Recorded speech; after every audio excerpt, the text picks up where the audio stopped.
peut-être qu'il faut se poser des questions plus tôt, tu vois, plus en amont et se dire, attends, en fait, qu'est-ce que tu aimerais bien faire ? Bienvenue sur Nouvelle École, le podcast pour sortir des sentiers battus où je vais à la rencontre des passionnés qui choisissent d'écrire leur histoire. La mauvaise solution, c'est de glisser de l'alimentaire dans ton boulot de passion. J'ai besoin de croire que personne va me lire, sinon c'est super paralysant. Mais l'idée que des gens que je connaisse puissent le voir, j'étais mortifiée en fait. Eh bien, bonjour Pénélope Bagieux. Bonjour. Merci beaucoup de venir sur Nouvelle École. Ben non, mais merci de m'inviter. Je suis hyper content de t'accueillir parce que j'aime vraiment bien tout ce que tu as fait. Et en fait, moi j'ai découvert tard, j'ai découvert avec Culotté, que j'ai offert à ma petite sœur du coup. Très bien. Et que j'ai offert d'ailleurs aussi à ma cousine à Noël. Génial. Après, j'avais plus d'argent. Après, j'ai fait comme dans tes BD, j'ai offert des dessins, des trucs, des colliers de nouilles et tout. Et notamment, j'ai aussi adoré, mais alors vraiment adoré parce que j'ai découvert sur le tard. J'ai oublié le titre. Ma vie est tout à fait. C'est ton premier bouquin. Ma vie est tout à fait. Adapté de ton blog. Ouais. C'est quoi le titre ? Ma vie est tout à fait fascinante. Ouais, j'ai trouvé ça génial. J'étais super. C'est la meilleure matinée. J'étais super touché en fait par ce bouquin. Ça m'a vraiment fait marrer et tout quoi. Je me suis dit c'est marrant, c'est son premier, mais c'est cool, ça m'a fait. Je l'ai lu d'une traite. Super.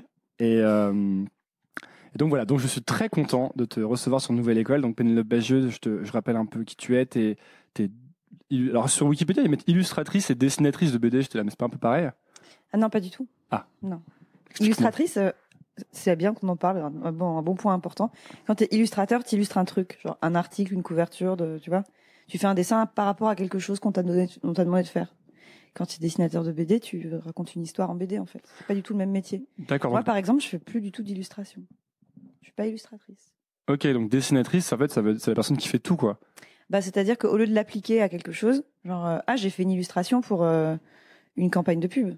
Tu te dis j'ai dessiné une BD en fait. Donc ça veut pas forcément dire que tu l'as écrite, mais ça veut dire. C'est un peu comme si tu étais réal au cinéma. C'est un peu comme si tu étais réal au cinéma, ouais. Voilà. Ok. Ben voilà, donc je suis très content de savoir ça. Donc t'es dessinatrice de BD maintenant, et ça fait depuis 10 ans en fait que tu sors des BD. Tu avais créé un blog qui s'appelait Pénélope Jolicoeur. Sur lequel tu partageais tes petites histoires qui ensuite sont entrées dans ce bouquin qui était Ma vie est tout à fait fascinante, ça. Ok. Et ensuite tu as sorti tout un tas de BD, notamment Joséphine qui a été adaptée en film, dont tu as fait 3 tomes. Il y en a un que j'ai lu là récemment qui s'appelle, j'oublie toujours les titres, c'est vraiment une catastrophe, Cadavre exquis que j'ai pareil lu d'une traite. Cool. Et en fait c'est le problème, c'est que j'ai pas beaucoup de notes pour pas les regarder, pour passer l'interview à parler avec la personne, et après j'oublie tout. Et tu as fait notamment récemment Culotté, qui est donc un recueil d'histoires de femmes que l'histoire a un peu oubliées ou effacées, et qui sont en fait des femmes super badass qui vont faire en fait toutes les choses qu'on aurait tendance à faire aux hommes dans la littérature en général, quoi, ou dans la représentation artistique de. Non, c'est pas ce que tu aurais dit ? Si, mais j'avais pas pensé à ça, mais c'est vrai que. J'avais l'impression que tu prenais un peu le contre-pied, genre il y a aussi plein de femmes qui font des choses comme ça. Non, mais le fait que tu dises elles font des choses que, en principe, en littérature, les personnages masculins font, c'est marrant. Comme, tu vois, l'audace, la détermination, c'est vrai qu'en littérature, c'est des traits de caractère masculin. Ouais, voilà, c'est ça. Et donc, tu as sorti 2 tomes de Culotté. Et là, ça va faire d'une dizaine d'années que tu dessines. Et en fait, la première question que je voulais te poser, parce que je regardais toute ton œuvre et le fait que je trouve que tu arrives assez bien à te renouveler, à changer de sujet. Tu vois, j'ai pas l'impression que tu t'es encore enfermé dans un style ou quoi que ce soit. Et c'est une vraie problématique que j'ai notamment en ce moment, de me dire comment je fais pour pas tout le temps faire la même chose, notamment avec ce podcast ou avec d'autres trucs, tu vois, pour essayer de changer, de pas m'ennuyer. Et je voulais savoir comment tu fais, est-ce que tu as cette réflexion, en fait ? Non, je pense que la différence entre, par exemple, faire un podcast et faire une BD, c'est que c'est très très long de faire une BD. Alors que des podcasts, je pense que tu as moins l'occasion de t'auto-emmerder, de t'ennuyer dans ce que tu fais parce que tu vois une personne différente toutes les semaines. Par exemple, quand tu fais une BD, tu vois la même personne tous les jours pendant 2 ans, en fait.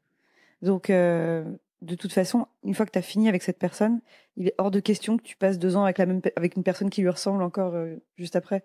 C'est-à-dire que à partir du ventre mou de la création d'une BD, c'est-à-dire le milieu. Parce que le début, t'es super excité parce que ça vient de commencer. À la fin, c'est bon, tu touches au but, donc t'es à fond. Mais le milieu, c'est vraiment la traversée du désert. Et en général, à partir de ce moment-là, tu commences à avoir très, très, très envie de ton truc d'après, qui va être super différent. Et tu dis, ok, typiquement pendant les culottés, après m'être tanké la lecture d'autobio pendant 1 an, je peux te dire que vers novembre, je commençais à me dire, ok, donc après c'est bon, je fais plus jamais de biographie en fait. Et ça te permet de te renouveler assez naturellement, c'est qu'en fait sinon tu t'ennuies et t'en peux plus de voir ce que tu dessines. Tu t'auto-saoules en fait parce que tu te dis, tu vois, en plus tu commences à même toi observer tes propres tics d'écriture. Tu vois, tu t'auto-énerves, tu te lis, tu fais, allez, hop, même phrase que d'habitude, même structure et tout. Donc, tu es obligé de te renouveler parce que c'est un travail trop lent pour que tu puisses te permettre d'être redondant, je pense. Ouais, mais par exemple, s'il y a des choses qui ont du succès, mettons en culotté, je crois que c'est un de tes livres qui a le mieux marché. Tu as fait culotté 2.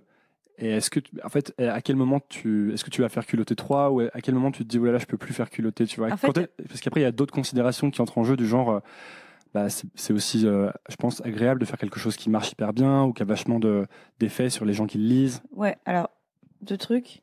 Culotté 2, c'est pas une suite. C'est que moi, au début, j'ai dit, il y aura 30 portraits et mon éditeur a dit, ça va faire un trop gros livre, on va le couper en 2.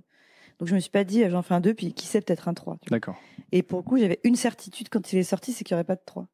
C'est vraiment sûr et j'en suis certaine, je ferai jamais de suite à ça parce que j'avais dit qu'il y en aurait 30, tu vois. Effectivement, mon éditeur a quand même essayé, tu vois. Il a quand même tenté le coup de me convaincre d'en faire un 3e. Mais Et t'as pas eu, là, à ce moment-là, t'as pas eu de tentation d'en faire un 3e? Mais non, parce qu'en fait, rien que d'imaginer ressortir le fichier de départ pour refaire une histoire de plus, j'ai un frisson, tu vois, de oh non, je peux plus. J'ai vraiment passé trop de temps à le faire. C'est pas possible, quoi. C'est vraiment, j'ai que des métaphores sales à base de bouffe, en fait, de vieille bouffe à remanger, mais tu peux pas te dire, écoute, oui, c'est chiant de le refaire, mais bon, ça marche. En fait, après, évidemment, tout ce que je dis, c'est du discours c'est des problèmes de riches, tu vois. Je pense que si vraiment mes livres, ils marchaient pas beaucoup, le jour où j'en ai un qui marche enfin un peu et que j'arrive à en vivre, évidemment que je m'engouffre là-dedans, certainement, tu vois, je peux pas savoir. Je peux aussi me permettre de pas faire de trucs qui me font chier, donc voilà. Mais en fait, je l'ai quand même plutôt toujours fait. C'est-à-dire, tu vois, typiquement, Joséphine, j'en ai fait 3 tomes et je me suis éclatée pendant 3 ans. Et vraiment, à la seconde où je commençais à me faire, c'est lundi, parce qu'en fait, je le devais rendre une planche tous les lundis parce que c'était prépublié. La première fois que je me suis dit, putain, c'est lundi, fais chier. Je me suis dit, ok, donc il faut en fait arrêter. Déjà parce que je pense que ça se ressent sinon à la lecture quand c'est poussif, tu vois. Il y a rien de pire qu'une série interminable où tu sens que vraiment les mecs en peuvent plus et que saison 8, c'est vraiment... Genre How I Met Your Mother. Putain, c'est marrant, j'étais en train de me dire le syndrome How I Met Your Mother, quoi. C'est terrible, Genre, mais mais c'est vraiment, pas grave. et c'est excellent. 2-3 saisons, c'était bien. 4-5 saisons, et après, c'est fou. Et t'as vraiment envie de leur dire, c'est pas grave, les mecs, tu vois, je suis sûre que vous pouvez trouver du travail ailleurs, en fait. Faut pas s'acharner comme ça parce que tout le monde s'en rend compte, hein. Donc, arrêtez. Et puis même, encore une fois, c'est un travail trop lent et trop besogneux, la BD, pour que tu puisses te dire, tu peux pas te dire, et tu sais quoi, allez, je me force un coup et puis hop, je le torche en quelques mois. C'est pas possible parce que bon, après j'ai pas fait d'autres métiers, je peux pas comparer, mais il faut vraiment un dévouement tellement complet parce que c'est beaucoup d'heures par jour, tous les jours, pendant une très longue période. Et imagine à dessiner la même putain de personne tous les jours, quoi. Si t'en peux plus, c'est vraiment une très mauvaise idée de te forcer. Donc et puis en plus jusqu'ici, à chaque fois que j'ai fait un truc différent, ça a marché. Et typiquement, au tout début, quand j'ai sorti par exemple Cadavre exquis, une de mes inquiétudes, c'était que Joséphine, ça avait toujours bien marché, tu vois. Et je me suis dit, bon, il faut que je me prépare à l'idée que mon bon succès commercial est derrière moi, tu vois. J'ai eu de la chance, ça a marché une fois, c'est cool. Avec un peu de chance, parce que par le système des vieilles ventes de tes anciens livres, t'as une espèce de petit ronronnement qui fait que t'es jamais complètement à poil quand t'as sorti d'autres livres avant. Donc je me disais, écoute, au pire, c'est pas grave, c'est derrière moi. Puis en fait, Cadavre exquis a bien marché. Et puis maintenant, donc après 10 bouquins, je me dis, il faut pas te dire qu'en tentant un nouveau truc, tu prends le risque que ça marche moins bien parce que, en fait, a priori, la tendance naturelle des choses, c'est que plus de gens te connaissent. Donc il y a quand même de grandes chances que dans le tas, il y en a mathématiquement un plus grand nombre qui aime bien ce que tu fais après. Ouais, il y a un auteur américain que j'aime bien, donc je crois que c'est Ryan Holiday, qui dit la meilleure manière de faire marcher ton bouquin que tu as sorti, c'est de sortir un autre bouquin ensuite. Ouais, parce que ça va ramener des nouveaux fans qui vont... ça. Quand tu es dans une dynamique un peu saine comme ça et un peu vivante de produire régulièrement, ça veut pas dire tous les ans, tu vois. Moi, je suis hyper admirative des gens qui font un livre par an, mais d'être toujours dans une espèce de d'arc où tu continues à faire des choses qui t'emmerdent pas. Je pense que tu peux pas complètement te planter. Après, maintenant, je me dis, ouais, bon, de toute façon, mon livre qui aura le mieux marché de ma vie, c'est Les Culottés, tu vois. Je pourrais jamais reproduire ça. Ah ouais. Mais t'aurais été prête au moment où t'as arrêté Joséphine à ce que finalement plus rien ne marche autant et que tu continues à dessiner quand même. T'aurais jamais eu la tentation de refaire un truc, un Joséphine 4 par exemple? Eh ben, tu sais, vraiment très honnêtement, non. Peut-être que du coup, si mon projet d'après n'avait pas marché, je me serais posé des questions pour celui d'encore après, mais je pense qu'il aurait quand même été différent. C'est que en fait, je m'ennuie hyper vite, mais pas que dans le boulot, dans tout. Et, et du coup, ouais, je pense que vraiment ça me fatiguerait. Et puis, c'est difficile de te forcer en BD quand même, je trouve. Dans ces cas-là, je pense que j'aurais carrément refait des boulots de commande à côté, tu vois, pour me changer les idées pendant quelques années, plutôt que de me dire, bon, bah écoute, à la limite, fais une BD où tu sais qu'au moins, t'auras un bon avaloir, et puis, tu vois. Ça te prend combien de temps de faire une BD en général? Bah, ça dépend. Enfin, ça dépend de la taille du projet, j'imagine. Ça dépend, en fait, surtout dans quel contexte j'ai décidé de la faire dès le début, c'est-à-dire quand c'est des trucs prépubliés, c'était le cas de Joséphine, c'est le cas des Culottés, ça va hyper vite parce que quoi qu'il arrive, je dois rendre une planche par semaine, voire une histoire entière par semaine avec les Culottés. Donc la contrainte a un côté positif pour la productivité. Moi, il n'y a que ça qui marche avec moi. Ah ouais? Sinon, sinon là, tu vois, typiquement, ça fait 1 an qu'il faut que je commence une page, quoi. Donc, il n'y a que ça qui marche. T'as jamais rien publié sans avoir de deadline vraiment Alors, il y a un truc particulier, c'est qu'en général, sur mes contrats, il n'y a pas de date. Parce que ça m'angoisse. Donc tu demandes spécifiquement à ce qu'il n'y ait pas de... ça m'oppresse. Parce que une date, pour moi, ça veut forcément dire que je vais la rater, que je vais jamais y arriver. Et que du coup, ça va être une déception pour tout le monde et que ça va me réveiller la nuit, etc. Donc, il faut qu'on fasse semblant qu'il n'y a pas de date. Il y en a une qui est tacite, tu vois.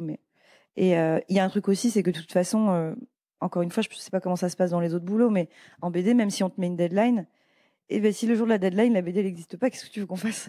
On va pas te virer. Tu sais, on va pas te virer ou t'arracher les planches du cœur, tu vois. Donc de toute façon, tout le monde est désolé si tu dépasses ta deadline, mais on peut pas y faire grand chose. Donc je trouve que ça sert que à te presser. Mais quand j'en ai pas, bah si, je finis par la faire, mais bien plus lentement. Par exemple, avant Les Culottés, j'ai fait une BD qui s'appelle California Dreaming. J'ai mis un peu plus de 2 ans à la faire. C'est pour celle-là que t'es partie à New York, plus ou moins, ou c'est pendant celle-là, mais c'est pas pour celle-là. Okay, c'était pas forcément lié, mais j'ai mis 2 ans et quelques parce que j'ai fait comme d'hab. J'ai passé 1 an de gestation à me dire putain, il faut que je m'y mette, et à en parler à tout le monde comme si c'était déjà en route. Genre ouais, bah là je suis sur un gros truc. Est-ce qu'il faut en parler aux gens justement, parce que j'ai l'impression que quand je veux créer un projet d'envergure et que j'en parle. Moi, j'ai tendance pareil, enfin, je sais pas si c'est pareil, mais j'ai tendance en tout cas à beaucoup en parler aux gens, à dire alors, je vais faire un film là, ouais. Laisse tomber, l'histoire est géniale, etc. Et après, j'ai l'impression que plus j'en parle, plus ça se dilue, comme si je l'avais déjà fait, tu vois. Et que le moment où je dois vraiment commencer à le faire, je suis là, bon, en fait, j'ai plus envie de le faire. Ouais, carrément. Non, en fait, pour moi, c'est un double problème, c'est que si tu en parles trop, tu crées une attente de la part des gens autour de toi, et en fait, surtout, ça fait un truc qui est vraiment humiliant pour toi, c'est que en janvier, tu as commencé à parler aux gens d'un truc que tu avais envie de commencer à faire. Et quand tu les revois en août et qu'ils te disent et toi tu bosses sur quoi, et tu penses que tu leur en as pas encore parlé, et tu dis bah là je suis sur un projet de ton truc qui a donc pas du tout avancé depuis janvier, et les gens te font ah mais du coup c'est le même truc que la dernière fois, et moi c'est à chaque fois c'est vraiment une gifle, tu vois, de me dire putain ça fait déjà 1 an que j'en parle, il faut vraiment que je m'y mette quoi. Donc et aussi je suis assez d'accord avec toi sur le truc de diluer. C'est surtout que de toute façon quand un projet est trop petit et trop jeune et encore un peu mou, si tu l'exposes à trop de regards et trop de retours de gens, on va te le tuer, quoi. Même pas de manière malveillante, mais il est pas prêt à être raconté 40 fois et à passer au retour des gens qui peuvent être juste parfois, tu vois, un petit regard un peu genre ah ouais tiens, tu vois. Et c'est très violent en fait. Donc je trouve que de toute façon très en amont comme ça, c'est pas forcément utile à part pour te motiver d'en parler aux gens. Après moi ce que je fais c'est l'annoncer de manière professionnelle, un peu publique, tu vois. Genre typiquement quand tu fais des interviews pour la promo d'un livre, t'es sûr que la dernière question de toutes les interviews c'est toujours bon, et puis bah du coup sur quoi vous travaillez en ce moment, c'est quoi la suite, tu vois. Et à chaque fois c'est le moment où tu dis bon bah vas-y je vais me mettre la pression toute seule comme une conne, mais je vais le dire, et du coup à partir du moment où je l'ai dit, il existe. T'es obligé de le faire parce que publiquement tu l'as annoncé. Parce que tu l'as dit, t'as dit bah très bien, et ben voilà je le dis, donc là j'ai commencé à faire tel truc, et à partir du moment où tu l'as dit c'est showtime, t'as appuyé sur play, il faut le faire quoi. Donc moi, ça marche bien parce que j'ai besoin vraiment de toujours me foutre un coup de pied au cul, soit en me calant des délais débiles de prépublication, genre 8 pages par semaine pendant 1 an, ce que j'ai fait là. Mais du coup, mon éditeur, il en pouvait plus de joie parce que je lui ai quand même fait 2 bouquins en 1 an, ce qui est jamais arrivé. Alors pourquoi faut que tu mettes des délais aussi difficiles? Aussi débiles? Eh ben, je sais pas. Mais en fait, c'est intéressant parce que, je suis désolé, je t'interromps, ouais. parce que j'ai jamais été aussi productif que depuis que je fais un épisode par semaine, alors que, je pense qu'en fait, j'ai l'impression que tu t'adaptes un peu au rythme que tu te mets, tu vois, Ouais. mais que si j'en faisais moins, je sais pas, j'ai l'impression d'être assez... que si j'en faisais moins, j'en ferais moins. Enfin, je sais pas comment t'expliquer, mais tu vois. Et ben, tu sais, j'ai peut-être un début d'explication pour ça. Je pense que c'est parce que tu t'es vraiment entièrement dans ta tête dévoué à ça. C'est-à-dire que tu te dis, c'est vraiment mon année. Ou genre si on te dit tu fais quoi en ce moment, tu dis pas bah écoute pas mal de trucs. Non, t'as un truc en fait, tu fais que ça. Et évidemment quand tu fais un podcast par semaine ou une histoire par semaine, bah c'est évident que tu fais rien d'autre. Enfin je me doute que ça te prend un temps fou. Et moi j'ai un problème, c'est que j'essaie toujours de faire d'autres trucs à côté. J'arrive, mais je fais quand même principalement ça, ouais. Ouais, mais 80% quoi. Je sais pas si t'as déjà entendu parler de la métaphore des cailloux pour les Non. gens qui sont un peu multitâches et qui s'éparpillent comme ça. T'as plein de choses à faire dans la vie. De plein de projets, mais ils font pas tous la même taille, tu vois. T'as des gros cailloux, t'as des gros blocs, t'as du gravier, et puis t'as du sable, tu vois. Et ça sert à rien d'essayer de tout faire en même temps. Tu pourras pas tout faire rentrer dans ton verre. Il faut d'abord que tu places tes gros cailloux. Après, tu lâches ton gravier, puis il va venir se mettre là où il y a de la place. Et à la toute fin, si tu mets du sable, il va combler les interstices. Donc, en fait, ton podcast, c'est ton gros caillou. Et le reste, tu t'en fous, ça trouvera toujours sa place. Ça va être, t'as 1 heure à attendre quelqu'un dans un café, tu fais ton dernier truc, etc. Donc, en fait, il faut pas non plus prendre tous les projets de manière égale comme ça. Il faut visualiser ce qui est La priorité. Ta priorité et qui est pas forcément le truc le plus satisfaisant en fait. Tu vois, qui est pas le truc le plus gratifiant, mais le truc où tu sais qu'en fait ça te demande un vrai investissement. De temps par exemple ou de mental aussi. Ouais, voilà, merci. Je suis désolée, je cherche mes mots. Je me rends compte que depuis tout à l'heure, j'ai 200 mots de vocabulaire, donc je fais une petite. Je me trouve pas excellent non plus sur mes phrases, donc oui. J'ai dormi 4 heures, donc j'ai vraiment un vocabulaire d'ado. Il me manque la moitié des mots. Mais bref, tu vois ce que je veux dire, t'as compris. Je vois ce que tu veux dire. Toi, tu écoutes, c'est quoi Est-ce qu'il y a des choses que tu as envie de faire à côté, comme moi quand je te parle de. Enfin, c'est que tu as des petits cailloux, toi, justement. Mais ouais, et en fait, moi, j'ai plutôt des tonnes de petits cailloux, de gravillons, j'ai tellement de trucs. Et en fait, je fais des listes tout le temps. Donc, c'est une façon de pas de me dire que ça y est, c'est fait. Mais en fait, à partir du moment où je l'ai sorti de ma tête, tu sais, c'est vraiment la pensive, quoi. À partir du moment où je me dis, ok, c'est bon, maintenant c'est déjà écrit quelque part. Ça veut dire que au pire, je peux me permettre d'archiver et de faire de la place dans ma tête et de plus être préoccupée par ça. Parce que sinon, dans ma tête, je vais me dire en même temps, j'ai un livre à finir et j'ai une machine à lancer, tu vois. C'est qu'en fait, il n'y a pas de hiérarchie dans les trucs que je dois faire. Et du coup, c'est très vite trop. Et du coup, tu fais des listes tous les jours, mais ah ouais de tout. Mais bien sûr, de trucs à faire avant midi. Et ça, par exemple, ce matin, tu as fait une liste. Alors, j'ai pas vraiment eu le loisir de faire des listes parce que ce matin, je me suis surtout réveillée en speed et j'ai couru parce que pas, mais sinon, ouais, dès que je sens que ça commence à être trop et que ça m'angoisse, je fais une liste et c'est vraiment, c'est très apaisant. C'est que je me dis, au moins, je vais rien oublier. Tu vois, parce que je me dis, sinon, il y a forcément, à la dernière minute, je vais me rappeler que, ah bah merde, c'était le dernier jour pour les impôts, tu vois. Donc, ça me rassure vachement de me dire, il peut plus rien arriver d'horrible parce que c'est noté. Et la satisfaction d'effacer des choses, c'est plus. Pourquoi tu me dis ça? Non, je sais pas, justement, je sais pas, ça m'a mis un affreux doute. Attendons la fin de l'interview pour vérifier si tu veux bien pour pas être complètement stressé. La satisfaction d'avoir. À chaque fois que j'enlève un truc de cette liste, ouais. Mais j'ai un picotement de joie, tu vois. C'est qu'en fait, ça, c'est hyper scolaire et hyper enfantin, c'est de me dire, voilà. Et à la fin, il y aura plus rien sur ma liste. Et ça veut dire que je serai bien. Donc, les listes me rassurent, comme plein de gens, je pense. Et ouais, non, en fait, typiquement, tu vois, avant, ça m'arrivait de signer des contrats pour plusieurs livres d'affilée. Alors j'ai compris que ça, par exemple, c'était pas possible pour moi parce que c'est des bouffées d'angoisse en fait. C'est que ça veut dire que il y a aucun moment où ma petite liste elle va être vide. C'est que tu dis cool, dans 5 ans j'aurai fini tout ce que j'ai à faire, mais ça me rend folle. Donc il faut vraiment que j'essaie de m'engager le moins possible tout le temps. J'ai un peu des problèmes d'engagement comme on peut avoir dans des relations amoureuses, mais moi je l'ai vraiment dans le travail, quoi. Comment ça? C'est qu'il faut que ça reste il faut que je sois vraiment open relationship dans mon travail, quoi. Il faut que je puisse me dire, tu sais, je peux rien te promettre. À tout moment je peux disparaître parce que sinon, un peu comme l'absence de deadline fixe. Ouais, c'est ça. Et c'est de dire, oui, je te dis ça, mais tu vois, par exemple, j'ai appris il y a pas très longtemps que un auteur de BD que j'adore, tu vois, qui en fait ne fait faire les contrats et ne donne ses planches que quand le livre est fini. Je me suis dit, mais c'est exactement ça qu'il faut que je fasse. Mais est-ce que tu ferais le livre s'il n'y a pas le contrat et la deadline et tout? il faut essayer, peut-être, tu vois. Je me dis, pour un projet qui me passionne vraiment, peut-être que je le ferai. Après, c'est vrai que c'est difficile parce que c'est pas pour des raisons de deadline, mais moi j'ai vraiment besoin d'un éditeur pour travailler. C'est vraiment un truc, on est en binôme quoi. Pour moi, on fait 50-50. Et si jamais je suis toute seule, c'est pas tant que j'ai personne pour me fouetter et me dire avance, mais c'est que j'ai personne pour me gratter derrière l'oreille toutes les 10 pages et me dire c'est super. Et moi j'ai vraiment besoin de ça. Et pourtant, quand tu avais ton blog, tu n'avais pas d'éditeur derrière parce que tu publiais tous les jours, je crois. Ouais, mais d'ailleurs, il y a pas d'histoire. Ok.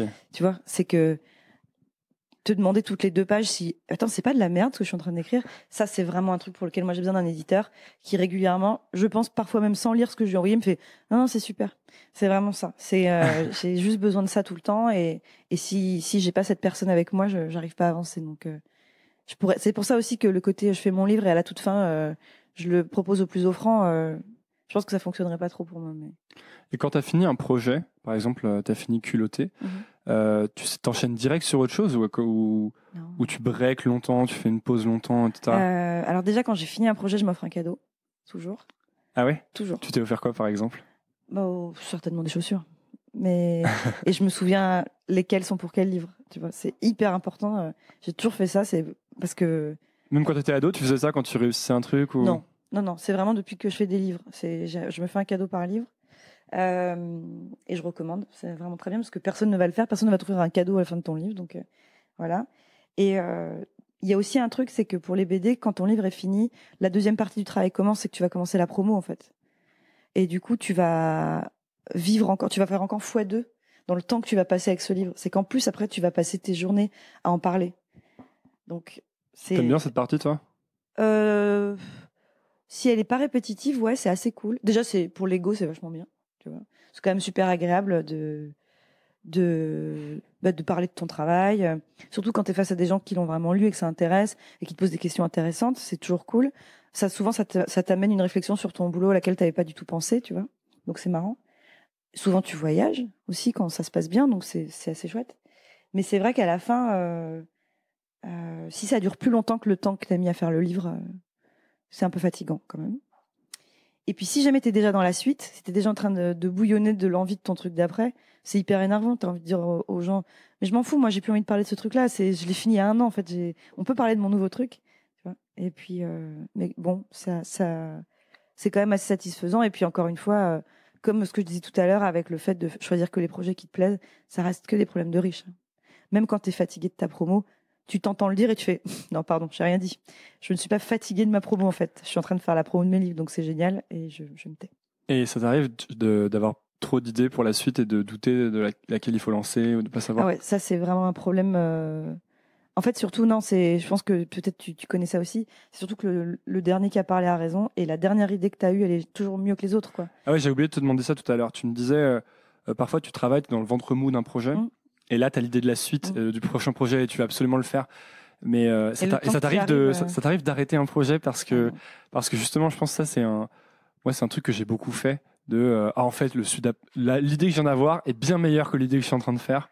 Non, pas une fois que c'est commencé. Pour moi, une fois que c'est commencé, c'est parti, c'est l'autoroute. Il faut le finir. C'est même pas qu'il faut, c'est que je crois que je me suis même jamais posé la question à ce point. C'est que c'est commencé, ça doit se finir, quoi. Quitte à ce que ce soit chiant, mais et puis du coup l'autre projet, presque dans cette contrainte, cette frustration, va devenir de plus en plus, tu vois, va gonfler et ça va être encore mieux. En revanche, ce qui est déjà arrivé, c'est que le temps que j'arrive à la fin du truc qu'il faut que je finisse, mon idée géniale du milieu de projet, en fait, elle est déjà morte. C'est pas plus mal en fait d'être obligé d'attendre 6 mois avant de commencer un truc. C'est que tu te demandes si c'est toujours sexy au bout de 6 mois, c'est plutôt bon signe. Tu penses que les bonnes idées justement elles restent Ouais, carrément. Je pense vraiment. Et du coup, est-ce que tu penses que quand t'as vraiment une idée où tu te dis c'est incroyable, il faut presque attendre 1 ou 2 mois ou la laisser incuber? C'est Kian qui disait qu'il incubait beaucoup les idées sur ce podcast.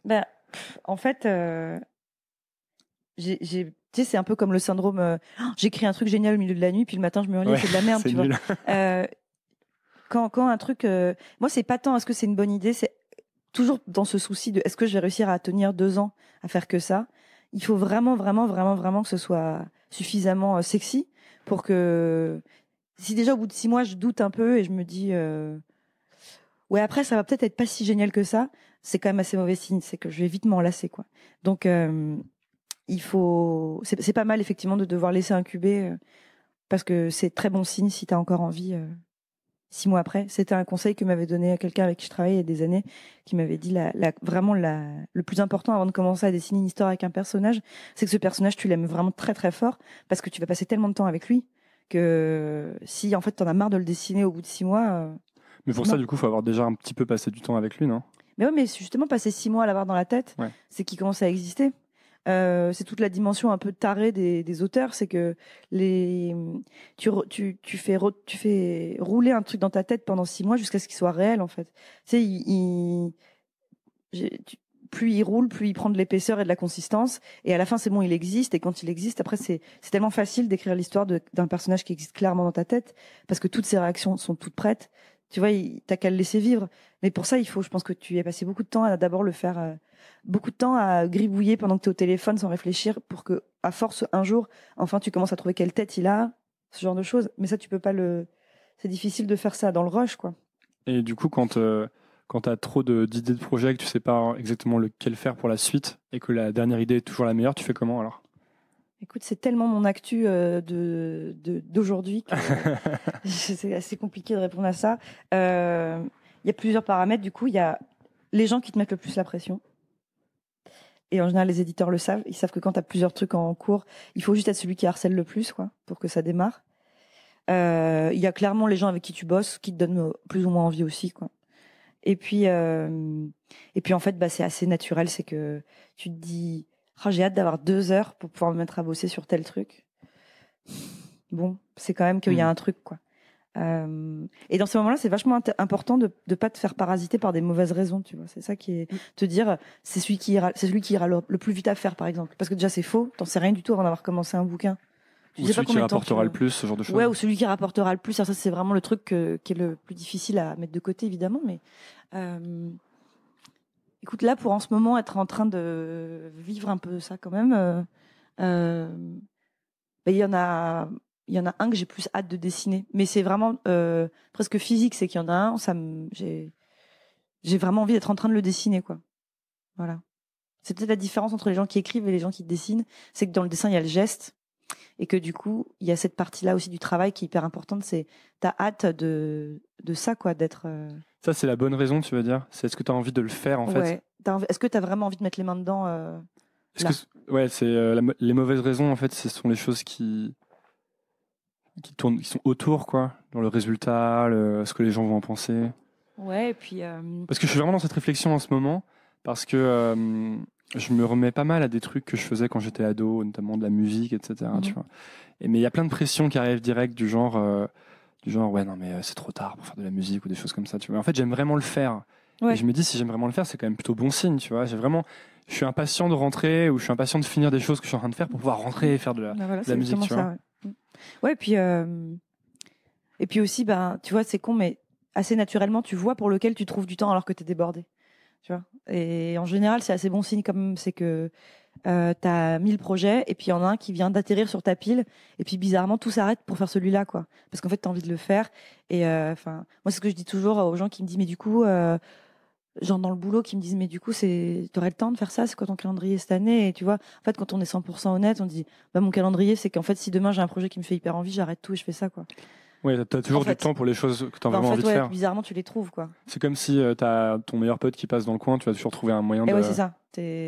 On te dit, attends, tu descends juste 5 minutes, on va boire un coup. Et tu fais, ouais, en fait, tout peut attendre 1 heure, quoi. Ah ouais, donc, c'est pas très... J'espère vraiment que j'ai aucune personne avec qui je travaille qui est en train d'écouter ça. De toute façon, c'est pas encore sorti. Hein. Ouais. Et si ça se trouve, d'ici là, j'aurais réglé mes problèmes de priorité de projet. Mais... Et dans ton livre Cadavre exquis, il y a le personnage qui s'appelle Thomas Rocher, qui est un auteur justement qui arrive plus à écrire. Est-ce que t'as peur? Est-ce que quand t'as écrit ce bouquin, t'avais un peu peur d'être comme lui à un moment? Ou est-ce que parfois t'as peur de plus avoir d'idées justement? Pas tant sur cet aspect-là. Pas sur l'aspect de la page blanche, parce que, encore une fois, en BD, la page blanche, elle n'existe pas. Parce que le temps de gestation d'une idée est tellement 1000 fois plus rapide que le temps de réalisation, que tu n'as que le problème inverse. Pendant que tu es en train de faire une BD, tu as 150 nouvelles idées et tu peux pas y commencer. Donc, ça n'existe pas, la page blanche en BD. Au contraire, tu as d'avance déjà tes idées pour les 15 prochaines années, tu vois. et juste pas l'occasion de les faire. Non, en revanche, il y a un autre aspect de Thomas qui était l'aspect qui me faisait peur quand j'ai commencé à faire des bouquins, parce que j'ai rencontré des auteurs qui étaient comme ça. C'était des gens qui ne vivaient vraiment que dans l'amour de la critique.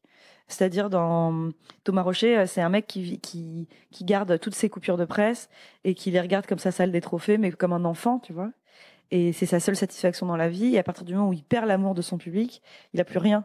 Et pour lui, ça a même plus de sens d'écrire, en fait. C'est il est tellement accro à ça que. Et c'est parce que j'avais commencé à rencontrer des auteurs qui étaient un peu des auteurs à succès et qui avaient, par exemple, leur femme qui leur interdisait de lire les critiques de leurs livres parce que ça pouvait potentiellement les plonger en catatonie pendant des semaines, tu vois. Une mauvaise critique, c'était la mort. Et même si les livres continuaient à se vendre et qu'ils avaient des lecteurs qui aimaient ce qu'ils faisaient, le fait qu'ils aient eu de la mauvaise presse, ça les tuait, quoi. Et je trouvais ça assez terrifiant. Et comment tu fais, toi, pour. Tu gères comment ça, les critiques? Alors j'ai la chance de faire une forme d'expression, enfin un média qui est pas suffisamment grand public pour que tu aies de la mauvaise critique. C'est-à-dire un mauvais film, on peut se permettre de passer 2 pages dans un journal à dire que c'est de la merde. Une BD, si les gens aiment pas, ils en parlent pas en fait. C'est quand même un truc assez undercover, la BD. Les gens globalement s'en foutent un peu, donc t'es pas exposé au rageux en BD. C'est pas comme la musique ou la télé ou le ciné. T'as que des bonnes surprises. C'est-à-dire, si on parle de ton livre, c'est génial, en fait. Donc voilà. Après. Tu vois, tu vas pas creuser les reviews Amazon pour voir qui a dit du mal de ton livre. Alors, je lis jamais ça. Jamais, jamais, jamais, jamais. Vraiment. Depuis que je l'ai fait au tout début, et parfois j'ai lu des trucs qui étaient même pas des critiques du livre, tu vois, qui étaient vraiment des trucs. Mais de la même manière que je préfère vraiment, je donne toujours plus de crédit à une critique qu'on me fait en face qu'à une critique que je lis. Tu vois, c'est que. Les gens osent dire la vérité en face? Ah ouais, carrément. Ou même, tu vois, j'en sais rien, un journaliste qui a pas aimé mon livre, c'est ok, mais je suis contente qu'on en parle, tu vois, j'ai pas de, je suis moins, je trouve ça a moins d'impact sur moi, quelque chose qu'on m'envoie comme ça par écrit, que quelque chose qu'on me dit en face. Et puis non, globalement, ouais, encore une fois, je pense que c'est parce que c'est de la BD, mais les gens passent rarement beaucoup de temps et d'énergie à critiquer une BD, quoi. Tu vois, ils s'en foutent plutôt. Et à la limite, c'est bien ça le pire qu'on puisse faire à ton livre, c'est de ne pas en parler. Donc non. Après, ça m'est arrivé, ouais, de prendre vraiment des espèces de fireball de rage de gens, mais qui sont pas sur mon boulot en fait. C'est vraiment sur des trucs soit humains, soit tu vois des trucs un peu sexistes, des trucs comme ça. Enfin, les mêmes genres de choses que gèrent tous les gens qui sont sur Internet, je pense. Tu vois.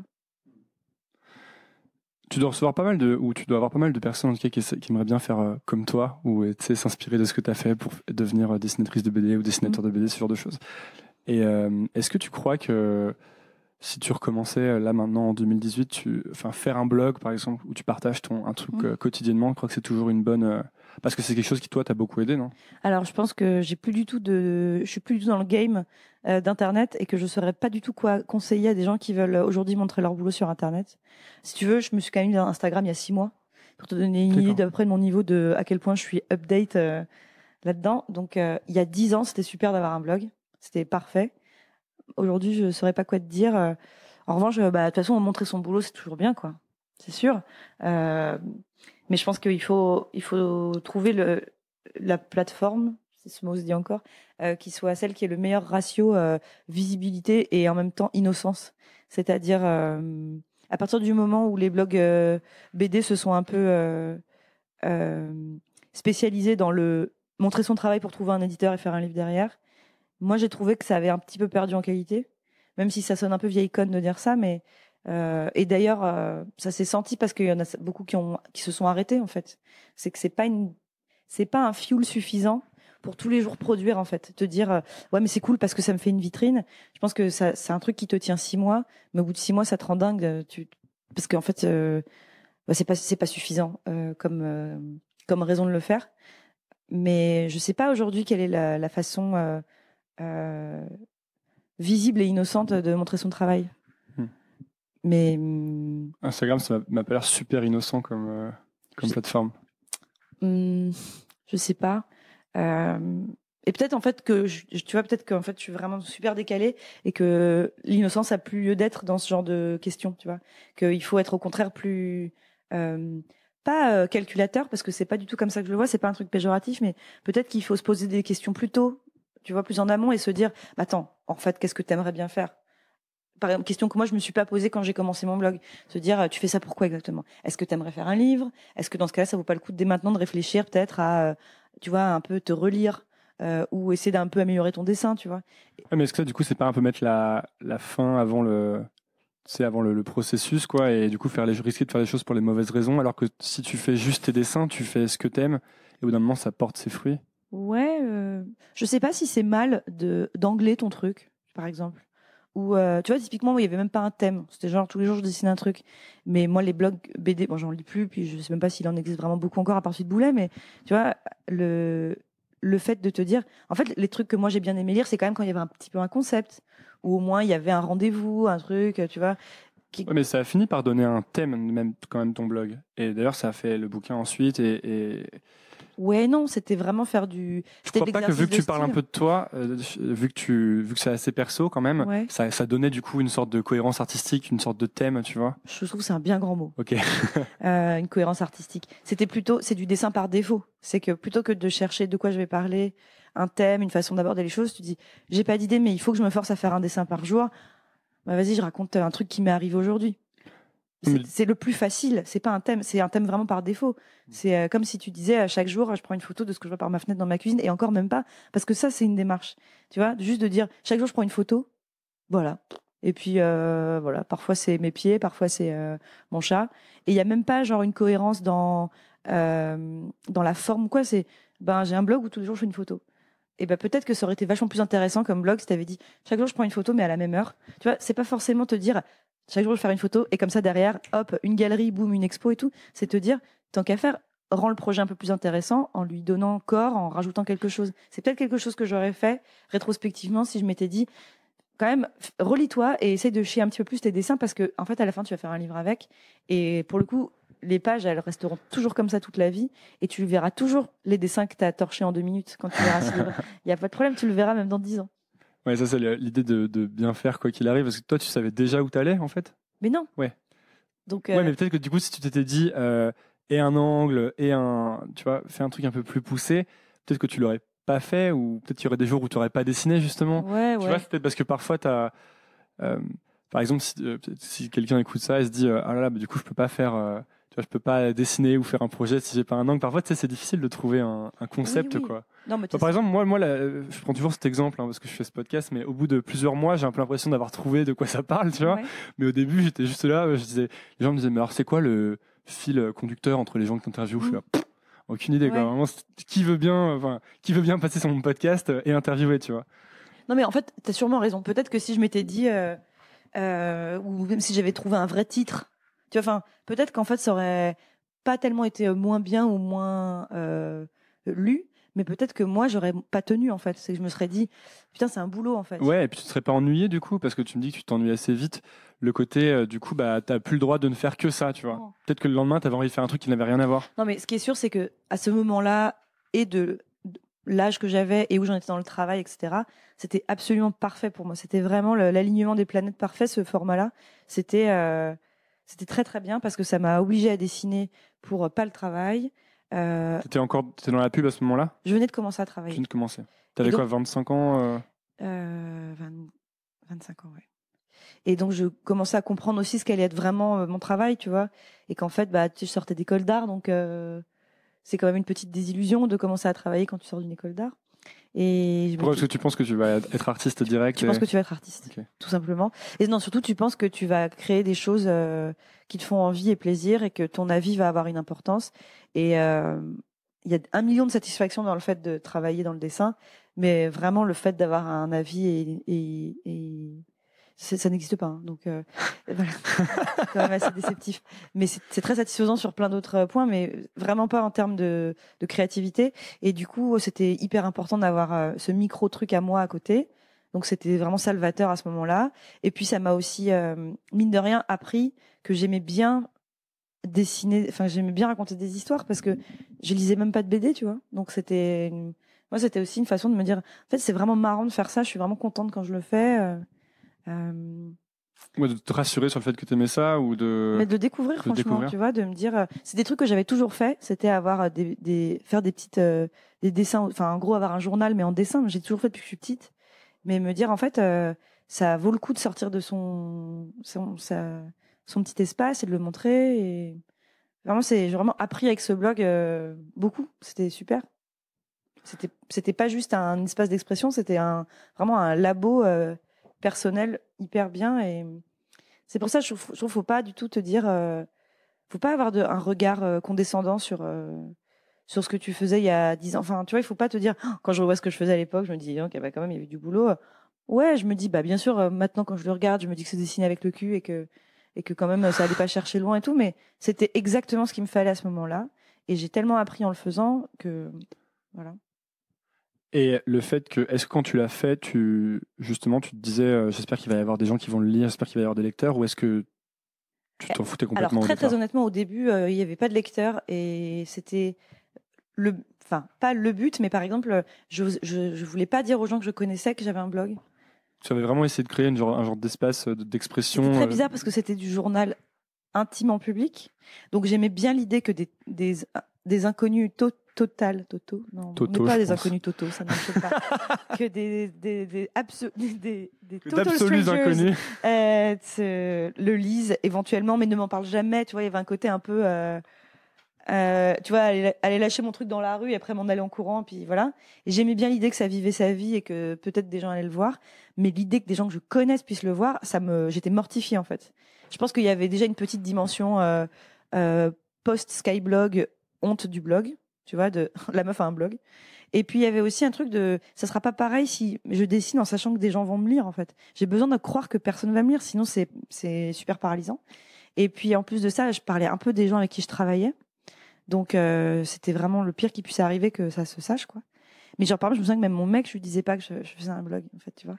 Alors que tous les jours, j'étais trop contente d'aller regarder si j'avais des commentaires. Enfin, genre, ça commençait à faire partie de ma vie, mais j'aurais préféré mourir plutôt qu'il voit que j'ai un blog. Tu crois que c'est une bonne idée justement ça de commencer à développer ses projets et de pas en parler au cercle proche? Ben, j'aimais bien. Déjà, j'avais un peu l'impression, tu vois, c'était mon petit côté un peu Bruce Wayne, quoi. Personne ne savait que j'avais ce truc à côté, et je trouvais ça assez cool. Et puis je pense que leur regard aurait pu être destructeur, même s'il était bienveillant, et même si je me doute que absolument personne dans mon entourage m'aurait dit, ah bah dis donc, tu t'es pas foulé, hein. Mais en fait, le fait même, par exemple, quand des gens ont commencé à me dire, quand je sais pas, je rencontrais des gens qui savaient que j'avais ce blog, ou quand il commençait à un peu marcher et que j'avais n'importe quelle interaction de boulot ou sociale avec des gens que je connaissais à peine et qui me disaient, bah dis donc, alors genre un truc qui venait de se passer avec eux, qui disait, bah dis donc, ça, j'espère que ça va pas se retrouver sur le blog. Putain, j'avais envie de me foutre en boule par terre avec un frisson de gêne, quoi. Je disais non, mais on n'est pas censé en parler dans la vraie vie du fait qu'à côté je fasse ça. Enfin, j'avais vraiment ce truc un peu de Bruce Wayne, quoi. Non, en fait, j'ai pas mon costume, quoi. Donc, on mélange pas tout. Et du coup, maintenant, c'est hyper intéressant ce que tu dis maintenant. Comment tu fais pour ne pas penser à ce que les gens vont en penser quand tu crées? C'est marrant, j'ai fait un podcast avec Clémence Bodoc. Ouais, que j'ai écouté. Ouais. Et bah du coup, alors, attention, je vais répéter exactement la même chose. Je peux créer des choses que quand je suis persuadée que personne ne le verra. Ouais, mais ça, tu disais dans l'émission. Mais comment tu fais pour être persuadé que personne ne le verra? Je suis très forte pour me raconter n'importe quoi. Ah, ok. Je me dis non, mais attends, c'est pour toi. C'est bon, personne ne le verra. Et il y a que comme ça. Sinon, c'est pas possible. Enfin, moi, en tout cas, j'arrive pas. Sinon, tout est une pression. Parce que je trouve que dans les projets naissants, la simple pensée, le simple fait de se dire il y a des gens qui vont le voir et d'imaginer déjà leurs avis parce que tu connais les gens, donc tu sais plus ou moins ce qu'ils vont dire, et ben j'ai l'impression que moi ça altère ce que je crée parce que déjà je suis en train de me dire ouais non mais si je fais ça, il va penser ça. Donc je pense qu'inconsciemment déjà je change le projet, tu vois. Ouais. J'aimerais bien arriver à pas le changer du tout, tu sais. Ouais, mais je sais pas trop comment conseiller. Je sais pas comment te dire de réussir à faire ce truc d'être dans une espèce de flux tendu jusqu'à ce que ce soit fini. Donc toi, tu arrives à te convaincre quoi en fait. Ouais. Et puis aussi la joie de le faire me suffit pendant un bon moment, sans être impatiente de voir le résultat. Et du coup, je suis pas dans le résultat encore. Je suis dans vraiment, je fais de la pâte à modeler, quoi. Tu vois, on s'amuse, c'est super, on patouille, on en met partout. Et puis, je me dis pas, est-ce que tu es sûr que ce que tu es en train de faire avec ta pâte à modeler est valable, tu vois? Pour l'instant, on s'amuse bien. Mais par exemple, je fais que repousser le moment où ça va arriver, tu vois, quand j'ai enfin terminé mon truc et que j'ai vraiment 6 ans et que j'ai fini mon truc et que je suis trop fiérotte et que c'est le moment où je demande à la première personne à qui je fais lire mon truc, je lui envoie et genre limite je suis à côté pour regarder toutes les réactions de son visage pendant qu'il lit pour être sûr qu'il rigole au moment, etc. Si en face j'ai non, c'est pas mal, je m'effondre, tu vois, c'est horrible. Pardon, mais non, mais c'est sympa, tu fais waouh, putain, c'est 1 an de ma vie, c'est pas mal, enfin tu vois, en fait il y a une attente tellement énorme qu'en fait ça finit par arriver ce moment-là, mais c'est fait, tu vois, tu peux plus te dire attends, si tu trouves que c'est pas génial, du coup je recommence tout à zéro. Cet avis-là je l'aurais eu page 5, mais mon livre il n'existait jamais en fait. Donc tu montres quand c'est fini en fait. Il y a très peu de gens à qui je montre en cours de route et c'est vraiment c'est les gens c'est même plus les gens de confiance, c'est pour avoir plus pour avoir des encouragements, des choses comme ça. Ouais, et un avis vraiment aussi. Il y a des gens dont j'ai besoin de l'avis. En fait, il y a des gens dont tu sais que l'avis va pas te faire de mal, c'est ça? Ouais, alors coup de bol, c'est les gens avec qui je bosse, donc c'est pas mal. Mais et aussi c'est des gens avec qui j'ai réussi à plus avoir d'ego et à savoir que même si c'est très difficile d'entendre ce qu'ils ont à dire, quand même statistiquement ils ont toujours raison. Donc mais il faut que ce soit des gens, et ça je pense que c'est hyper important aussi dans le choix des gens à qui tu montres les choses. Et il faut que ce soit des gens qui soient. Alors comment expliquer ça? Tu vois l'image que j'ai toujours en tête. Tu vois le docteur Finkelstein dans L'étrange Noël de Monsieur Jack. Tu sais, c'est le mec qui a créé Sally, le scientifique. Okay. Il n'arrive pas à trouver de gens avec qui ça fit, et puis il finit par fabriquer quelqu'un. Il ouvre sa boîte crânienne, il prend son cerveau, il le coupe en deux, il met la moitié de son cerveau dans la tête de quelqu'un, et du coup ça devient sa soulmate, quoi. Et ben, je pense que quelqu'un à qui t'as donné la moitié de ton cerveau au début d'un projet, parce que tu lui as expliqué, mais c'est même pas quand ton projet a démarré, c'est avant ça.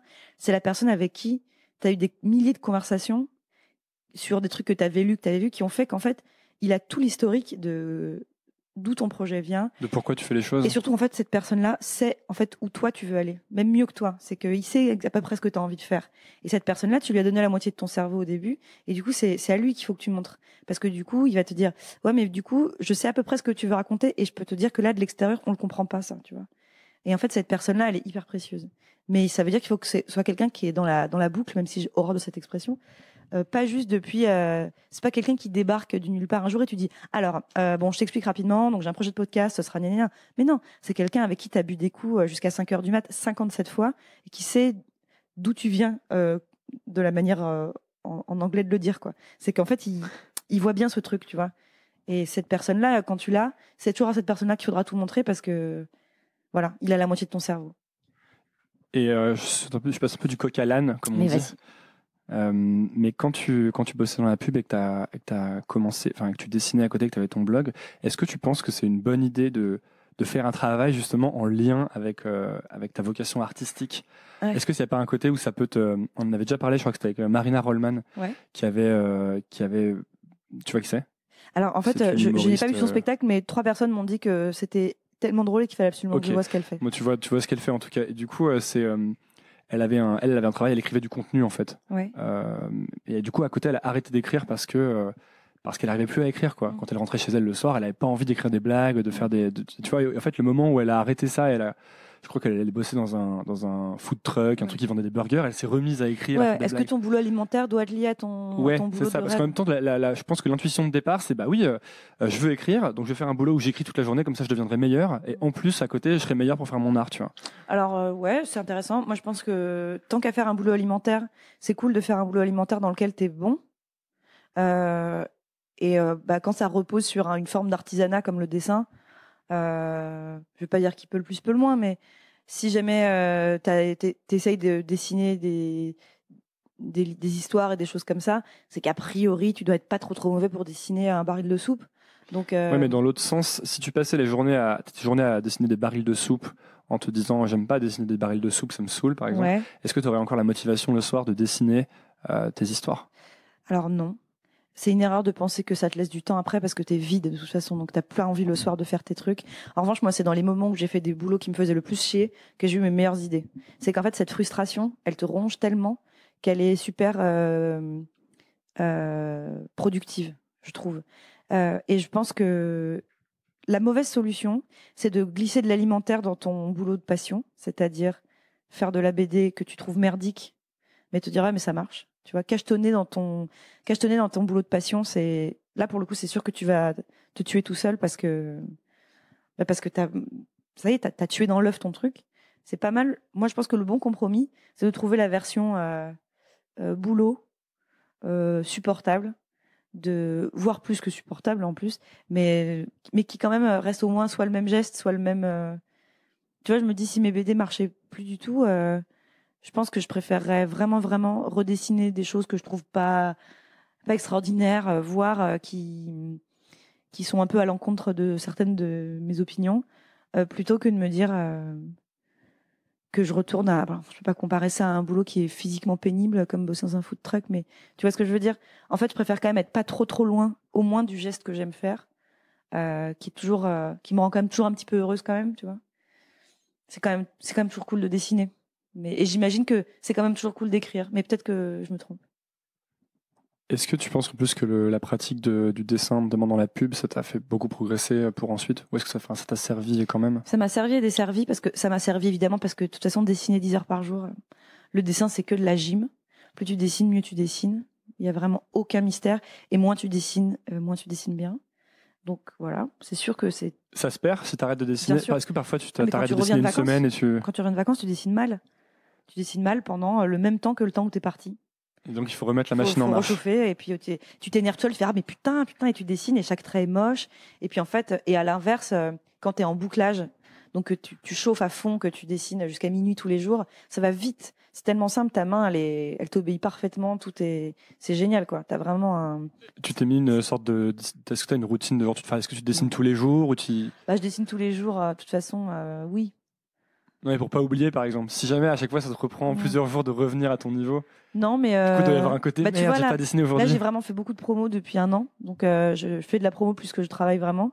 Et du coup, quand dans le rush, je dois vraiment produire un truc vite en dessin, genre un dessin ou une mini BD et tout. Je trouve que ça se sent que faut que ça redémarre quoi. Et au début, vraiment, la machine est froide quoi. C'est un peu longuet à redémarrer, mais en fait, ça revient vite, puis c'est plutôt agréable. Puis en plus, ça revient quand même de plus en plus vite. C'est-à-dire, même si je pense que c'est comme n'importe quel sport, t'arrêter 1 mois quand tu viens de commencer, c'est fini. T'arrêter 1 mois quand ça fait 20 ans que t'en fais tous les jours. Ouais, bon, tu vois, ça redémarre, c'est bien. Mais qu'est-ce que tu me demandais à la base? Ouais, je sais qu'il y avait une question à la base. Je l'ai complètement oubliée. Je fais ça assez souvent sur ce podcast. Mais de toute façon, j'avais une autre question aussi intéressante.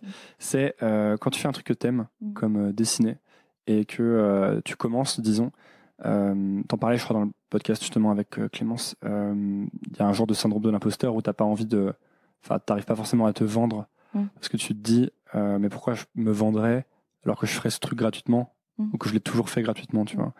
Et moi, pour le coup, c'est un truc que j'ai pas mal ressenti et je pense qu'il y a plein de gens qui ont du mal à se vendre quand ils font un truc qu'ils ont pas l'impression qu'on devrait vendre normalement, tu vois. Et comment t'as fait justement, toi, pour arriver au bout d'un moment à vendre tes dessins, quoi, ou à vendre tes projets vraiment artistiques, tu vois? Mais moi, j'ai eu vachement de chance parce que j'ai été toujours entourée par des gens qui étaient assez clairvoyants sur ce que j'avais envie de faire et qui m'ont plutôt toujours poussé dans cette direction-là, tu vois. Par exemple, j'ai souvenir vraiment en fait, je me souviens d'un texto de mon éditeur à un moment où justement j'étais un peu à la croisée de plusieurs projets, un qui était un peu argent facile, comme on dit dans Terminator, quoi. C'est-à-dire c'était pas forcément, c'était un peu la solution évidente, qui était un bon compromis à mi-chemin. Et puis un qui était un projet qui allait me prendre un temps fou. En plus, je m'étais lancée dans le fait de tout faire au crayon. Et puis avec un sujet qui n'était pas forcément le plus vendeur et tout. Et je me souviens qu'il m'a envoyé un texto. Il m'a dit, en fait, il faut vraiment que tu fasses celui-là, quoi. Il m'a dit, si je suis un bon éditeur, mon rôle c'est de te dire de faire le difficile et de le faire maintenant parce que t'as vraiment envie de le faire, quoi. Et donc il m'a dit, puis en fait ça va pas être si difficile que ça. Et puis il m'a vraiment poussé à faire ce bouquin-là. Donc je suis vraiment assez bien entourée, je pense, parce que sinon je me serais dit, je vais prendre celui où justement j'ai le moins de travail de vente à faire. Donc c'est cool.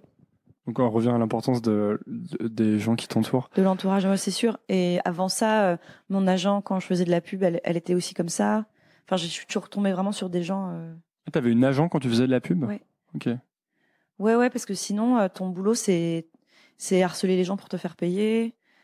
C'est un enfer, en fait, de travailler avec des agences de pub et des trucs comme ça si t'as pas quelqu'un qui t'aide, quoi. Et donc, il y a beaucoup d'illustrateurs qui ont La plupart. Ah ouais, d'accord. Ouais. Ok. Parce que les freelances, par exemple, dans la tech et tout, ils n'ont pas d'agent, quoi. Parce que les budgets sont pas les mêmes. Donc, j'imagine que quand tu es dans des... Par exemple, tu vois, ça n'existe pas dans plein de domaines de graphisme ou pour des choses de pige, des choses comme ça, parce qu'il n'y a pas un budget suffisant pour se partager ça. En pub, en général, quand tu bosses pour une agence de pub, elle a un budget pour l'agent, en fait. Tu vois, c'est déjà pensé. Et tu peux te dire, c'est quand même dommage de lâcher 30%, parce qu'il faut le dire, hein, à un agent. Et en fait, c'est vraiment le meilleur calcul du monde de donner 30% à un agent, parce que tu peux avoir le loisir de faire ton travail, toi, pendant ce temps. C'est-à-dire que plutôt que démarcher, relancer et dire, sauf erreur de ma part, ça fait 90 jours et vous m'avez pas payé, et prochaine étape, j'envoie un recommandé et machin. Non, en fait, toi, tu dessines et ton agent les menace de mort pour que tu sois payé. C'est quand même vraiment, vraiment cool. Moi, je trouve qu'il faudrait qu'il y ait des agents pour tout. Et d'ailleurs, c'est marrant, tu vois, moi, je travaille maintenant plutôt aux États-Unis et la plupart des agences et des choses comme ça veulent pas travailler avec des gens qui n'ont pas d'agents. Parce qu'ils disent, mais ça va être trop compliqué, on va passer notre vie à parler de fric.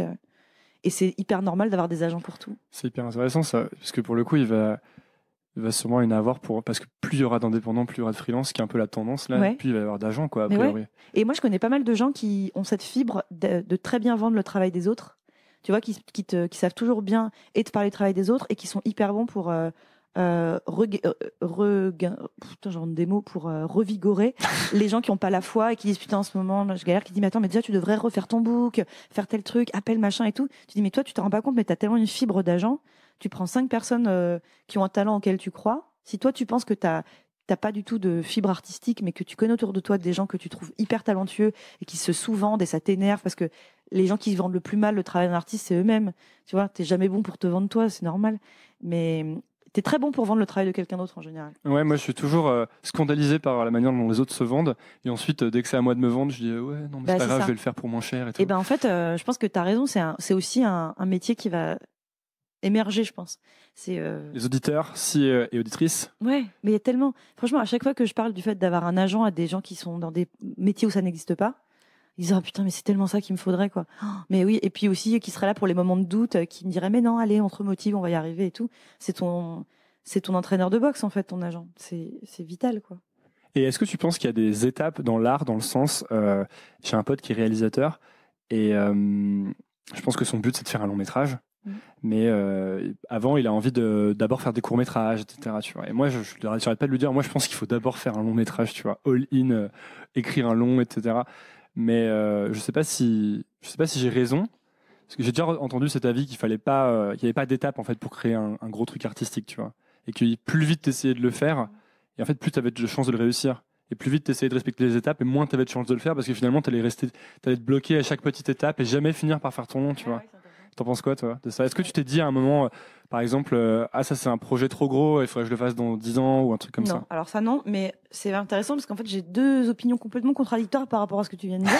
Je pense qu'il faut, dans tous les métiers de création, il faut vraiment garder une humilité de te dire, il y a une raison si on dit toujours qu'il y a des étapes intermédiaires. C'est pas juste pour rester scolaire et pour essayer de brimer les gens qu'on te dit, c'est pas idiot de commencer par un court-métrage. En fait, c'est pas juste pour te dire, oh là là, doucement bonhomme, ça va le melon. C'est parce que, en fait, il y a des choses auxquelles des complications auxquelles tu t'attends pas, qu'il y a une raison si ça prend du temps, que tu peux pas dire, tu peux pas avoir le profil tout de suite du mec qui dit, justement moi les règles, je les baisse, tu vois. J'arrive et je fais un long métrage. C'est pas, voilà. Et à la fois je me dis, ouais, mais en fait, dans le cinéma, j'ai envie de dire ça, mais après, quand je l'applique à mon boulot à moi, je me dis, ce serait complètement con de dire, j'attends un peu avant de me lancer dans une BD longue. Tu vois, je serais, du coup, comment tu vas savoir vraiment, pour le coup, la BD, théoriser sur faire une BD, ça n'a aucun intérêt, quoi. Il faut se lancer. D'autant que dans ton podcast avec, j'arrête pas de citer ce podcast, donc vous irez l'écouter. Il est vrai qu'il est bien. Je mettrai le lien dans la description. Tu parles de la nécessité d'être dans l'urgence et de pas attendre justement, parce que tu sais pas très bien ce qui peut arriver. Tu vois, moi cette année. Il y a un type que je connaissais qui est mort, que je connaissais pas si bien que ça, et je me suis vraiment dit wow. Je me suis dit ouais, le mec est mort, tu vois, ça se trouve il voulait faire un film, mais il l'a pas fait, tu vois. Et je me dis bah ouais, c'est sûr qu'il y a sûrement des étapes à respecter, etc. Mais en même temps, est-ce que faire maintenant le truc que tu as envie de faire, c'est pas la meilleure manière de le réussir? J'ai l'impression qu'il y a toujours des gars qui réussissent à faire des longs métrages, des trucs, tu vois. Par exemple, Orelsan, il a fait un long métrage. Bon, il avait fait des clips et tout, mais il a pas fait 10 courts métrages avant, quoi, tu vois. Ouais, il s'est dit bon, bah, je fais un long métrage, je me chauffe, tu vois. J'ai l'impression quand même qu'il y a une attitude où tu arrives à... En fait, j'arrive pas à avoir une opinion très claire là-dessus. Je prêche toujours pour, tu vois, mollo, tu vois, l'humilité, demande aux gens, parce que ça peut pas être si simple, etc. Et en même temps, ça me paraît idiot de s'inventer des étapes intermédiaires que tu peux pas brûler, parce qu'en fait, ce sera les mêmes problèmes à une échelle plus grande, donc... Et puis pour le coup, je prends peut-être le mauvais exemple parce que Olsen, c'est un mec qui est super entouré, qui travaille depuis hyper longtemps et tout, mais je me dis que si tu sais déjà quel est ton but, tu vois, c'est un peu comme quand tu fais carrière et que tu te dis ouais, j'ai trop envie d'être je sais pas, j'arrive pas à trouver un exemple pertinent, mais du coup, et que tu te dis bah mais pour y arriver, il faut que je fasse ça et ça et ça et ça. Alors souvent, en fait, tu peux déjà le faire si tu choisis un peu un autre chemin. Tu vois, il y a des mecs qui ont fait Paranormal Activity, quoi. Avant, ils ont pas fait. C'est un film qui a coûté 10 000 balles. Bon, c'est l'exemple qui confirme la règle, l'exception qui confirme la règle, quoi. Je sais pas si c'est un très bon exemple, mais quand même. Bah, ou sinon, tu peux même d'ailleurs aller plus loin que ça et te dire, parce qu'au pire, si je veux directement faire un long métrage, mais que j'ai pas fait de court métrage avant, qu'est-ce qui va se passer au pire ? Au pire, je vais me planter. Ouais. En fait, ou ça va être pas très bien. Si jamais tu signes au début en acceptant ce risque-là, finalement, c'est vrai que c'est complètement con de te dire ouais, mais l'usage, c'est quand même d'abord de commencer par faire des cours, quoi. Tu dis ouais, mais si en fait moi je suis prêt à tout de suite me prendre un méga gadin avec mon long qui va être merdique, bon bah c'est mon problème, quoi. Après, c'est un exemple particulier, le cinéma, parce que tu fous vraiment beaucoup de gens dans la merde si tu fais le si tu fais un film qui marche pas. Mais à la pas limite, forcément, parce que tu peux faire. si jamais t'as réussi à ce que 200 personnes aient envie d'y aller avec toi quand même, alors qu'ils savent que t'as pas fait de cours avant, c'est peut-être bon signe. alors c'est soit bon signe, soit c'est pas ton problème. Enfin, tu vois aussi, c'est que tu te dis les mecs, je vous ai pas forcé non plus, donc j'essaye de rapprocher ça de la BD. Quel risque tu peux prendre en te lançant dans une BD longue ? Au pire, tu vas pas la finir. Au pire, elle va pas se vendre. Ouais, mais bon, c'est ton problème. Tu vois, Et puis au moins, tu aurais essayé de le faire, quoi. Au lieu de te dire, je ferais. En plus, ça se trouve, tu peux te dire, en fait, c'est pas du tout mon délire de faire une BD longue. Ouais. Et si tu l'as fait maintenant, tu le sais déjà maintenant, plutôt que dans 10 ans, après avoir fait toutes les étapes. Et puis aussi, commencer par un long métrage ou par une grande BD ou par tout ça, c'est un bon moyen de savoir si en fait ce qui te retenait, c'était pas juste la trouille, quoi. Parce que te dire oui, mais je préfère être prudent. Ouais, mais à quel point c'est de la prudence et à quel point c'est vraiment juste, t'oses pas, quoi, y aller. Donc peut-être te dire, c'est peut-être que tu te rassures en te mettant des étapes intermédiaires obligatoires qui en fait sont un peu bidons. Je sais pas. Ouais, moi je dis ça que dans le sens si tu es persuadé de savoir exactement où tu vas, tu vois. Ouais. J'ai l'impression qu'en fait les étapes intermédiaires, elles servent souvent à savoir où tu veux aller. Tu fais des petites choses et là tu te dis ah, j'ai bien aimé ce petit truc. Je vais faire la même chose mais en plus gros. Et alors que si tu sais exactement ce que tu veux faire, je me dis bah du coup fais-le, quoi, tu vois, il y a pas vraiment de surtout dans des métiers d'envie, tu vois, comme le cinéma, comme l'écriture, comme tout ça, où en fait la seule chose qu'il faut c'est être sûr que tu es vraiment motivé. Dans le cinéma, parce qu'il va falloir que tu donnes envie à plein de gens tous les jours de bosser pour toi. Donc, tu as intérêt à avoir vraiment très envie. Dans ce que je fais moi, parce qu'il va falloir que tu donnes vraiment beaucoup d'heures à ce truc-là. Mais à partir du moment où tu as très envie de le faire, qu'est-ce que ça peut foutre à qui que ce soit que tu commences trop tôt à faire ton truc ? Si tu as envie, c'est quand même un peu la seule chose qui compte, quoi. Puis en plus, tu fais de mal à personne, tu vois ce que je veux dire ? Enfin, tu mets pas des gens au chômage. T'es pas... Je t'ai un peu fait changer d'avis, là. Ouais, c'est vrai. Ouais, bah, merci beaucoup. Ah bah ok, d'accord. Bah ouais. En fait, je me disais... C'était dit, c'est un bon mot de la fin. Ouais, ça fait changer d'avis. Non, désolé, non, c'était pas vraiment pour... Non, mais c'est bien. Non, mais j'ai d'autres trucs, mais je me dis, c'est pas, on a parlé globalement de tout ce dont je voulais parler. Ben super alors. Ben, merci beaucoup d'être venu sur Nouvelle École. Ben non, merci à toi.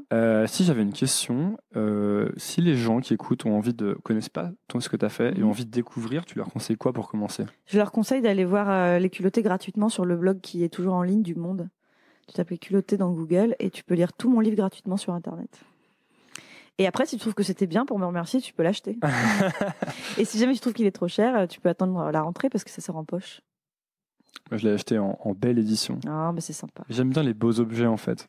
Oui, bah pour offrir, c'est mieux que d'envoyer un lien vers le blog du Monde, mais... Bah là, je me le suis offert à moi, mais sinon, j'ai un Kindle pour les livres qui sont pas beaux. Ouais. Tous les livres qui sont pas beaux, je les prends sur Kindle. Et la BD sur Kindle Mais tu sais que les tiens, ils sont sur Kindle. Ouais, je sais, mais... je me suis dit, en noir et blanc sur Kindle, ça va être naze, non ? Enfin, il y a toute la colo et tout. C'est surtout, moi, j'ai encore un peu un problème avec les versions numériques des BD, c'est qu'elles sont quasiment au même prix que le livre. Ah ouais ? Et du coup, ce scandale de business me met hors de moi.